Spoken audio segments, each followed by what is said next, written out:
Bonjour à tous, c'est Zulf Lawan. En hommage à Idir, j'aimerais dire ce qu'il représente pour moi. Je ne vais pas chanter, je ne sais pas chanter, je vais pas, je vais pas le faire surtout pour vous épargner ce désagrément, mais je voudrais dire ce qu'il représente pour moi.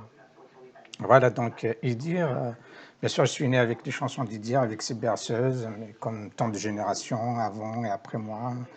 Et on les connaît tous par cœur, je les connaissais toutes par cœur d'ailleurs.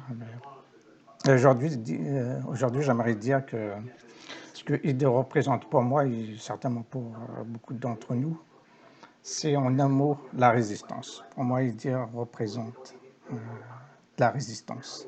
Je m'explique. On sait que le chant fait partie intégrante de notre culture depuis toujours, depuis l'Antiquité, quasiment depuis l'existence de l'Africain du Nord. Et depuis, il y a une dimension de résistance dans tout l'art que nos ancêtres ont produit et de ce que nous produisons aujourd'hui. Je m'explique. Quand je parle de résistance, d'abord je voudrais dire conservatisme, c'est-à-dire que pour ne pas disparaître, pour que notre culture soit pas piétinée et effacée par des envahisseurs, elle a toujours été produite dans cet esprit-là. C'est-à-dire que pour préserver notre identité, on le fait à travers notre culture, c'est-à-dire à travers tout ce que produit notre peuple. Et tout ce que produit notre peuple dans une situation de domination et de l'étranger, elle est faite pour préserver notre identité. C'est ça la résistance dont je parle. Ça, c'est le premier sens de la résistance. Et on a connu ça quasiment tout au long de l'histoire, de notre histoire, de l'histoire des Berbères jusqu'à aujourd'hui. Et ça, c'est le premier terme de cette résistance. Et je crois qu'il dit on fait partie. Hein. Tous les artistes, il me semble que tous les artistes ne sont pas dans cette lignée, mais la plupart, ils sont vraiment, parce que l'art, vraiment, c'est ce qui résiste. L'art, par définition, c'est ce qui résiste au temps, c'est ce qui résiste à l'effacement, c'est ce qui nous a empêchés de disparaître, en fait. Là, c'est ce qui nous a préservé de la disparition.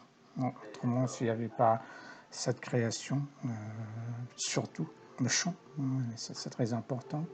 Il y a autre chose, bien évidemment, mais le chant représente quand même une grosse part de ce que nous produisons, de ce qu'on a produit jusqu'à maintenant.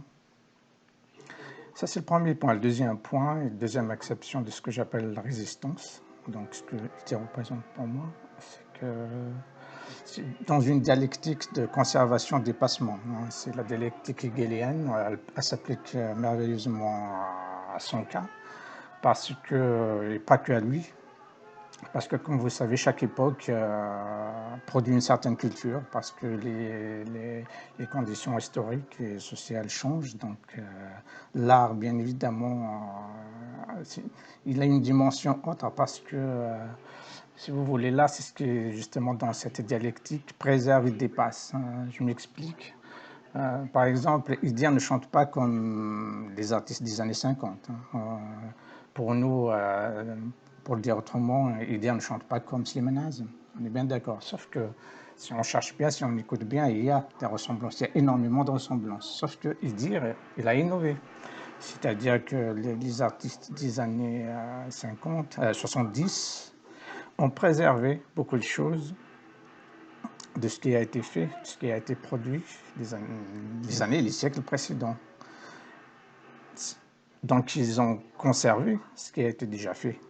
Ils n'ont pas créé, on ne crée pas d'ailleurs ex nihilo quelque chose, c'est-à-dire on n'invente pas à partir de rien. On ne crée pas à partir de rien, on crée toujours à partir de quelque chose qui a déjà existé. Donc, il y a une première résistance. En même temps, il y a une création. On dit toujours c'est la chanson moderne. À son époque, dans les années 70, parce qu'il dit je ne chantais pas dans les années-là, et jusqu'à maintenant, il ne chantait pas comme ceux d'avant. C'est ça, en fait. En fait, il y a une conservation de dépassement. C'est-à-dire qu'en même temps qu'il a conservé ce qui a été déjà fait, il a innové. Il a rapporté quelque chose de nouveau qui est peut-être plus à son époque ou même devant son époque.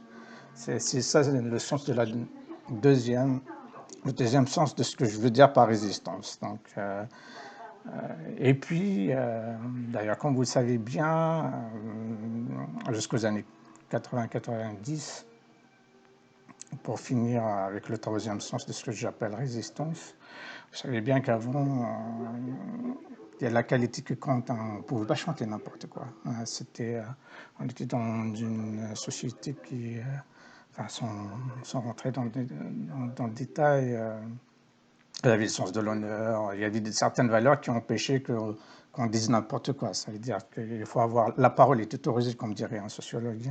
Et donc on ne peut pas dire n'importe quoi. Cela, je crois que participe à que la création soit de haut niveau.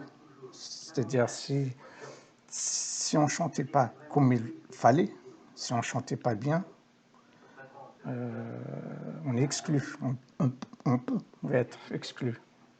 Enfin, exclu pas de manière... c'est-à-dire pas écouté, quoi. Donc, si on n'a pas la parole autorisée, on ne pouvait pas être écouté. Donc, il fallait absolument produire quelque chose de haute qualité qui convienne, qui sorte des habitudes, mais qui ne soit pas... il y a une certaine morale à respecter. Donc, et ça, c'est très important. Sauf qu'on a vu, à partir de la fin des années 80, peut-être plus vers les années 90, apparaître autre chose que ça. C'est-à-dire qu'on va apparaître un certain art, un certain chant qui obéit à autre chose que cette résistance et obéit à autre chose que cette morale. Je parle de morale, pas de moralisme, pas de moraline, vraiment de morale. C'est-à-dire et c'est la chanson, ou bien c'est l'art voué au commerce, c'est l'art commercial si vous voulez, c'est-à-dire que c'est un art voué à la vente, à l'enrichissement. Donc je crois qu'il en fait partie de certains artistes qui ont résisté à cela. C'est ça la troisième exception de ce que j'appelle résistance. Donc résistance par rapport à l'effacement de notre culture, donc par l'art, par le chant. Résistance et innovation. Résistance et innovation, donc préservation de ce qui a existé et création de quelque chose de nouveau. Et puis résistance à l'appel du commerce et de l'enrichissement. Donc, et dire, à mon avis, c'est l'artiste, mais pas que lui, c'est l'artiste qui a vraiment résisté. Donc c'est pour ça que dans ma présentation, je pense vraiment que dire, il en fait partie, avec d'autres également. Voilà, je vous remercie.